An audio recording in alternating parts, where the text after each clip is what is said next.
Thank you for watching Lira Scoop. We are glad you are here.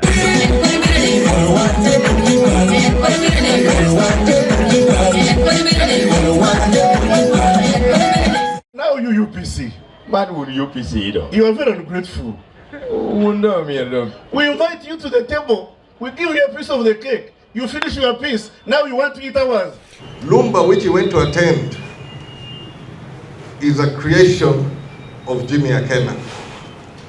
And the chairman of Luma spoke as much as to how much I put into this issue of Luma.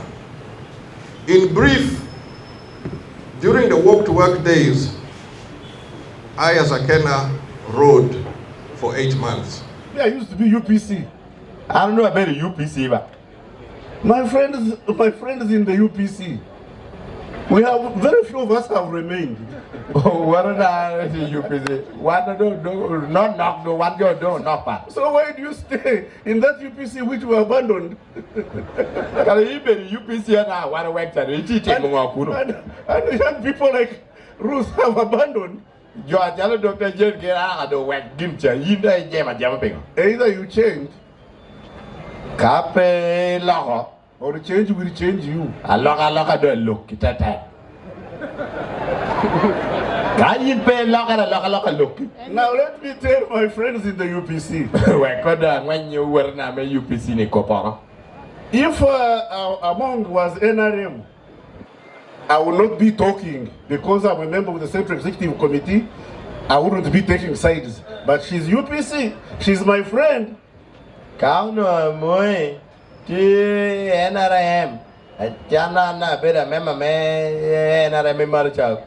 What's that? As a person, she's my friend and a colleague. No paper gonna cop papa leto a chalo dano eno better water kere not one to you kere. But she's UPC. Eto eno better UPC. And my sister here, Era menani eno she's a colleague and my friend, and NRM. Manu better water doctor, better water wara that better NRM ban. Now you UPC. Man would UPC though. You are very ungrateful. No me look. We invite you to the table. We give you a piece of the cake. You finish your piece. Now you want to eat ours. When UPC would kill woman like you pay power. One no wouldn't be the chief who can wear Major Chiel. A man, if you are going to deck you, the chief will look at that build of me to chamo make it what you're doing with that deck. Now that's unfair and unacceptable. Man, no deal, I'll copy one per year. So you come to my constituency to do what? To honor Dr. Jane on a program which I started. But the truth of the matter is, we're two different political parties. Every election I have contested against NRM. There is nowhere there is a non-compete clause anywhere that if UPC is fielding, NRM does not field, or NRM is fielding, UPC does not field. I've contested against NRM, always. First election, Samingola, Regional Vice Chairman, NRM, I defeated. Next election, Orange Jogo, I defeated. Next election, a which Pola, external issue of NRM, I defeated. Last election, Onyango, NRM, I defeated. Now what is your problem? Are you scared of competition? Betty Among have been contesting with NRM. We've been contesting with NRM. Now we want to contest, you're screaming as if something has gone wrong. What is wrong with you? It's competition. On the other side, I'm a sportsman. I do motorsports. Even if we're teammates, when the race has started, I am going to win. I'm not going there to play. I'm going to win. I'm going to compete. So why are you crying? Race has not yet started. You're already crying. You're doing this one. You're doing. What is the problem? I am going to contest against the president. So what is the problem? Is it a crime? In which country? By which law? So in Lira, UPC can field whomever they feel. And if we feel that there's somebody who needs a red card and get off the field, we're going to put that red card out there. There are people who deserve red cards. Red cards are going to come out. And I don't have to explain myself that I put a red card. I put a red card on somebody who has demonstrated what they are doing. Red is more festive than red. So, where's the problem? I'm going to field candidates. And I don't have to discuss with NRM. NRM has nothing to do with UPC candidates. They should just prepare that we're going to be there. From the presidency all the way down. Supposed to be the Luma Border Festival. Otafiire spoke of many things there, but first I want to put him in context in that Luma, which he went to attend, is a creation of Jimmy Akena. And the chairman of Luma spoke as much as to how much I put into this issue of Luma. In brief, during the walk to work days, I as Akena rode for 8 months. While my colleagues were walking, I was riding up and down within Kampala and up country. Along the way, I came across many people on motorcycles, borders, who were struggling to make ends meet, accessing the credit to meet these conditions. So I started developing an idea of how I can help my people in Lira to acquire motorcycles. At that time in Lira were many bicycles, borders of bicycles. So I engaged in a program, I did my research, and within the market, all of the providers, in my point of view, were exploiting the riders. The borders were being exploited all over. There was no program I found which actually worked and benefited the citizens. So, to avoid this exploitation and high interest rates, I crafted a program. But in crafting that program, I needed an association which can be able to collect the money on behalf of the bank. Hence, the birth of Luma, beginning in 2011, but we went through difficulties, it collapsed, we built it up again in 2012. In 2013, we managed to get something which was stable. That is the birth of Luma. So when Otafiire is visiting a constituency on a program which he doesn't understand, he should stop attacking before he gets the actual facts of what took place. Between 2013 and 2020, I was able to distribute about 7,000 motorcycles to the people of Lira and the surrounding areas through the Luma program. And I was prepared to continue with that program. But along the way, within the NRM, that program was fought. Leaders of NRM have fought that program. I don't know, you members of the press, I think you saw when we were defeating them in Oyam, they complained about the borders. A lot of the borders got arrested. In Dogro, they complained about the borders. They have fought this program, but this program is benefiting the citizens. So, Otafiire's attack, I felt, was very misplaced. It was wrong, and it misses the point. Much as that event was supposed to now crown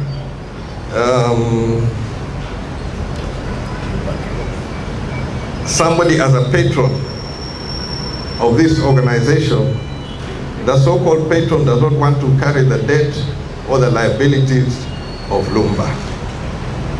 I have gone through a difficult period where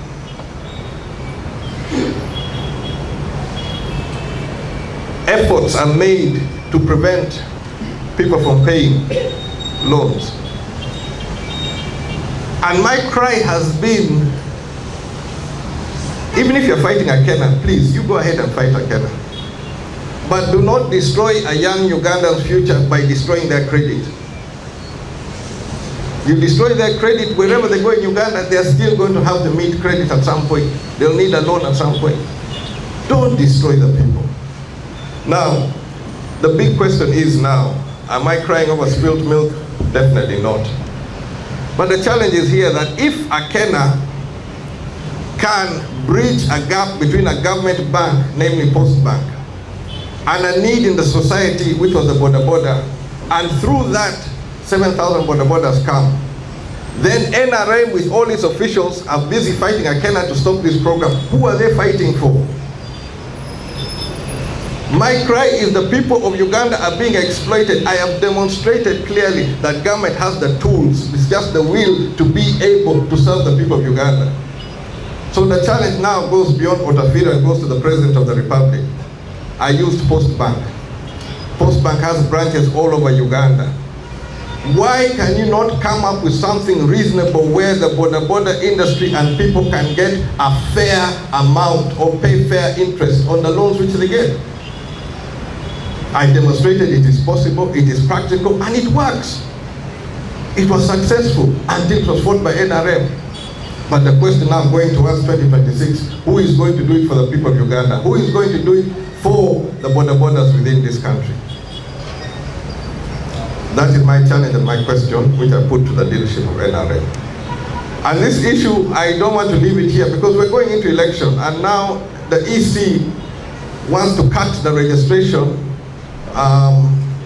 in February. I have mentioned, I have a daughter who is going to become 18 in August. Effectively, the EC is saying that this 18-year-old who by law can even contest for the presidency of Uganda cannot participate in this election. I mentioned in previous times that when I returned from exile after my father's burial, I registered on the 26th of October. That next year, I was a candidate and a voter. Between October and election was around, I think that time was February. I was a voter. We've had by-elections. Voters update is done in time. Why are you cutting off all of these young Ugandans who should have an opportunity to vote? So I'm going to use everything within the means available to me. I'm going to call upon IPOD. I'm going to call upon all institutions. Let Ugandans be able to determine their own future in the presidential and parliamentary elections of 2026. That for 2026, I am running for the President of the Republic of Uganda. I have many who have shown interest in taking over my seat, and they will go through a process, and whoever wins, I will support to be able to hold that seat in the name of UPC. But in my case, I've done my 4 terms as Member of Parliament. I'm now going to challenge for the highest office. I want to be buried at the feet of my father. So if you're going to hang me or wherever, let my remains go. I want to be at the feet of my father. But you see, we're going into an election. And an election is a time where all the people of Uganda have a conversation. When you're in that ballot, when you're going to vote, it is basically you, your ballot paper, and your God. There's no general there. The general has 1 vote, just like you. Everybody will have 1 vote. The millionaires, 1 vote. The ministers, 1 vote. Let us use our vote wisely. Don't let people who think that they have a microphone and what they can shout and bully people around. No. All of us have this chance to make a difference in our lives for 2026. Each of us has 1 vote. Let's use our vote wisely.